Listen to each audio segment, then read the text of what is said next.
My friends, what the current occupant of the Palacio do Planalto received from Washington last week was not a routine diplomatic gesture. It was a perfectly designed tactical trap for political annihilation. And we are witnessing the greatest strategic siege ever mounted against the backbone of the Latin American system. And it all started last weekend on the 4th of July holiday. During the monumental celebration of the 250th anniversary of the founding of the United States, President Donald Trump chose the iconic Mount Rushmore to make a statement that rewrites American foreign policy. He didn't talk about trade. He declared an ideological war. Trump stated before the world that communism and far-left movements are the #1 enemy of American greatness and exceptionalism. And for those of you who don't understand the depth of the term American exceptionalism, it is about the foundation of the United States. The unwavering belief that the country is different from the rest of the world because it was forged in the freest economy on the planet. In the sacred right to bear arms for personal defense and in the absence of aristocracies, Trump went straight for the jugular. You can't be loyal to Karl Marx if you want to be loyal to America. But Washington didn't just stick to campaign speeches. They decided to create an ironclad international coalition against these movements, aiming directly at the São Paulo Forum, the Puebla Group, and Antifa cells. Secretary of State Marco Rubio took on the mission and officially invited more than 60 countries to a major event to crack down on the far left. It's scheduled for next week. And here's where the spectacular Trojan horse comes in, the move on the chessboard, which the old national media is trying to hide. Marco Rubio sent a stamped and direct invitation addressed specifically to the Brazilian government, led by the current leader of the São Paulo Forum in Latin America. Lula is his name. Geraldo Alckmin was already shouting, "Lula! Lula!" Do you remember? Well, why would the White House invite the greatest icon of the Latin American left to an event meant to destroy the left itself? Pay attention to the genius of this tactical chess move. A few weeks ago, President Lula traveled to Europe. In a desperate attempt to sell a moderate image to the financial market and to centrist leaders, he had the audacity to declare before the European press, "I was never on the left, comrade. I was never a leftist," he said. He tried to put on the guise of a harmless social democrat, even appealing to voters from the right. He tried to make jokes about voting for Flavio Bolsonaro's number 22. He thought the act had worked, but American intelligence picked up on the farce. And Donald Trump called the bluff. If you say you're not left-wing, then come to the United States. Join our coalition and help us fight the far left. Fight the São Paulo Forum with us. It's Checkmate, plain and simple, designed to expose the chameleon to the world. That, my friends, leaves the Planalto Palace in a panic. Lula has been caught in a trap. If he accepts the invitation and sits at the table with Trump, he commits high treason against his own base. He destroys decades of political capital, humiliates the São Paulo Forum's supporters, and throws the anti-imperialist narrative in the trash. He would have to symbolically order the arrest of figures like José Dirceu, who is always flirting with coups. But if he refuses the invitation to maintain his ideological stance, he falls into the real trap. Yes, my friends, he formally declares himself an ally of the extremist axis and the official enemy of the greatest economic and military superpower on the planet. And he did this exactly on the eve of the 2026 presidential election. Neutrality is over, and for you to understand the hatred that Washington has for this structure, we need to deconstruct hegemony. Academia is corrupt, and the bureaucrats want you to believe that the Marxist foundation defended by Brasilia is a quest for social justice. This is a fallacious narrative. Let's look at the cold facts. Karl Marx published the first volume of Capital in 1867 in the 19th century. The backbone of his theory is surplus value, which is based on the outdated labor theory of value by the economist David Ricardo. And this was already debunked back in the 19th century. Karl Menger, the genius founder of the Austrian School of Economics, proved mathematically and logically that the value of things does not come from the labor put into them, but from the subjective utility they have for the individual. Marx's theory is academic garbage that has no application in the real world. And if the theory is a fraud, why does it still govern countries like Brazil? Because the state aristocracy discovered that Marxism is the perfect weapon to control the people. Look at the history of Europe. When the power of kings and nobility collapsed, who emerged and created wealth?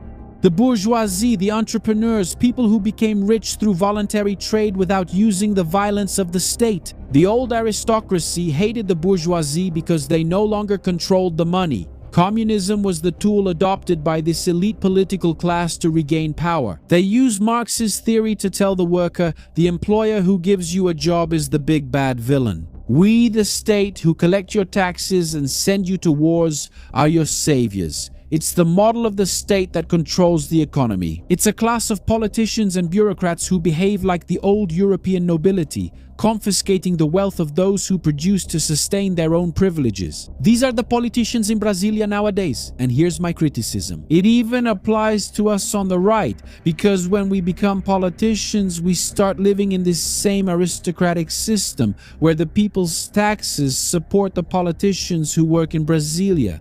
And my demand to our right-wing politicians whom we vote for and support is, we need proposals to change this system where the people finance the politicians. This shouldn't exist.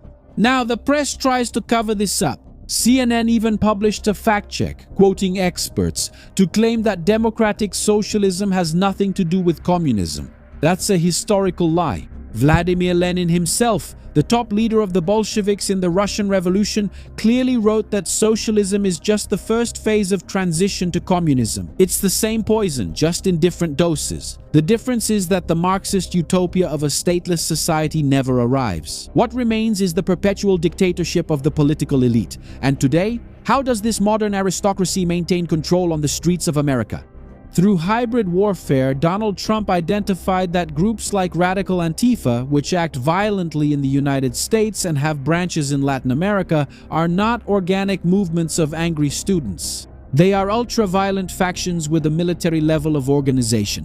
When there is a protest, the bricks and stones are already mysteriously positioned on the corners, and fleets of lawyers are on standby to release the troublemakers. And this costs tens of millions of dollars.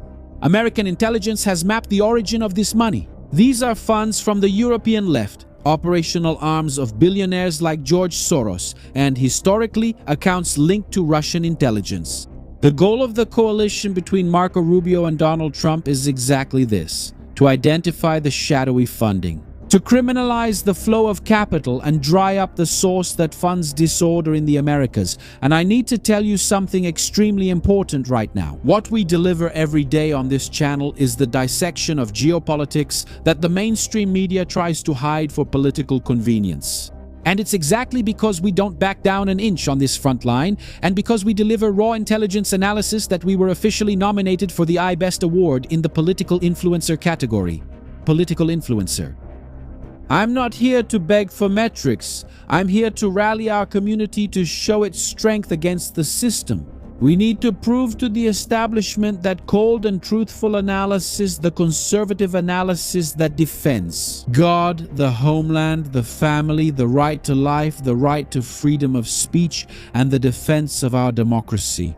Yes, these values have a place in the country's justice system. These topics dominate the digital space. So I ask for your vote now. The link is in the video description in the first pinned comment. Pay attention, you go to the comments, it says vote iBest. You click on the link and vote every day. We have to stay there. And right now, in the last week, we were in first place.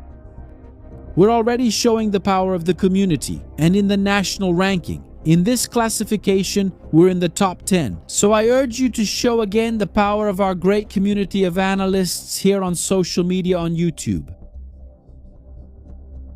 Now take advantage, subscribe to the channel, turn on the notification bell, and like the video, because it takes work to make it. Now let's look at the collapsing borders. We're now starting our tour through the Americas. If you want to see this radicalism come to an end, you have to click the like button. If you want to see this radicalism come to an end, click the like button. If you want to see the end of this radicalism, click the like button. They monitor social networks, track opponents, and blame the CIA, hiding the fact that the revolt is pure human longing for survival. And look at the danger.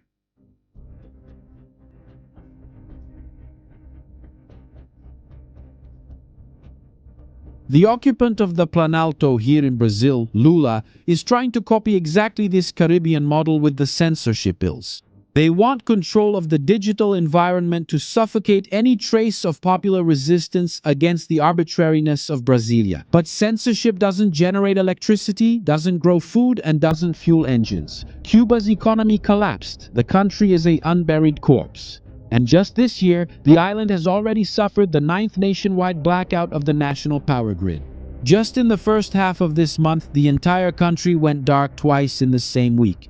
And on July 6th and 10th, there was no electricity because there was no fuel. The socialist economy, which produces nothing but misery, can't generate enough cash to import oil. And without money from Venezuela, which also went bankrupt, Cuba came to a halt. And what did the top leadership of the Communist Party do in the dark? The intelligence service confirmed an offer made out of pure desperation and historical humiliation. The Castro family's dictatorship offered to lease the paradise island of Cayo Santa Maria directly to Donald Trump.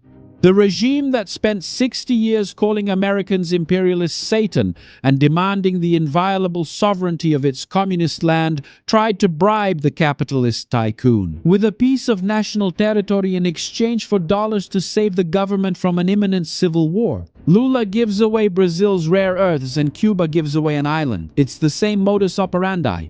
They give up any sovereignty when the dictator's survival is at stake and when the money isn't theirs. Trump rejected the offer and was relentless. He stated that the United States could take full control of Cuba immediately. The American demand is non-negotiable. He stated that they want the immediate arrest of the current dictator Miguel Diaz-Canel and Raul Castro. Washington specifically names these two commanders as responsible for the cold-blooded murder of American pilots, ordering the downing of 2 civilian planes from the Brothers to the Rescue Organization on the fateful February 24, 1996. And the question that Geopolitics asks is, why did Havana stoop to crawling to Washington? Where is the great ally? And here comes the Russia factor. Has the world changed? The axis of evil has bled. Historically, the Kremlin in Moscow was the older brother who sent supply ships when the dictatorship was shaken. But Vladimir Putin bankrupted his own empire's treasury in the war in Ukraine. Ukraine did the free world a favor by neutralizing Russia's military and economic power in Eastern Europe. Russia can no longer maintain its influence in Africa, much less in Latin America. Even the former Wagner Group, which changed its name to the sinister Afrika Korps, the very same name as Hitler's Nazi troops in the desert, sponsored coups in Mali to steal resources. But today it is being massacred by local rebels. Without money, without weapons, without influence, Moscow has abandoned Latin America. The protective umbrella of continental terrorism has dried up. Cuba and Venezuela are isolated, alone, and in the crosshairs of Marco Rubio and Donald Trump's siege. And the fate of Cuba is a snapshot of the funeral awaiting any nation that insists on making the same mistake. The ultimatum sent to Brasilia was the last chance to jump off the sinking ship. So, my friends, our intellectual front will act now. Make our absolute dominance in this space clear, break the silence of the legacy media, and show the platform the undeniable weight of our take on the situation. Get typing in the comments. We've broken down the trap set by the White House, and I want our rallying cry posted loud and clear. Take your place in the trench and repeat the tactical catchphrase of this analysis. Type check, checkmate, yes, check, checkmate. My friends, the lesson from Cuba and the geopolitical chess game is clear. Whoever loses the narrative and positioning disappears, and in the market, the rule is the same. Today, the most valuable currency is attention, and for a businessman, what hurts the most is being the best at what he does and not being seen. You have a great business, but nobody knows you exist because it seems like only dance videos go viral. 15 years ago on radio and TV, I understood that building authority requires substantive content and a solid strategy. That's how we reached 50 million monthly views, fully monetized in dollars. Today, the corporate game is now media. Simed, for example, tripled its sales by understanding this. Haven Store, the old man from Haven, put himself out there and keeps prospering and breaking through the bubble. But your identity can't be outsourced. The owner needs to put themselves out there professionally for the world to see. The era of amateur videos with a cell phone is over. And for you to master the algorithm and attract the best high-margin clients, on August 16th I will host a fully in-person immersion, face-to-face with me inside my professional studio in Curitiba. But I'm strict about the numbers. There are only 10 seats. When the 10th seat is taken, the steel door locks. Come learn how to break through this digital bubble with me, Shimon Oliveira, right in front of you.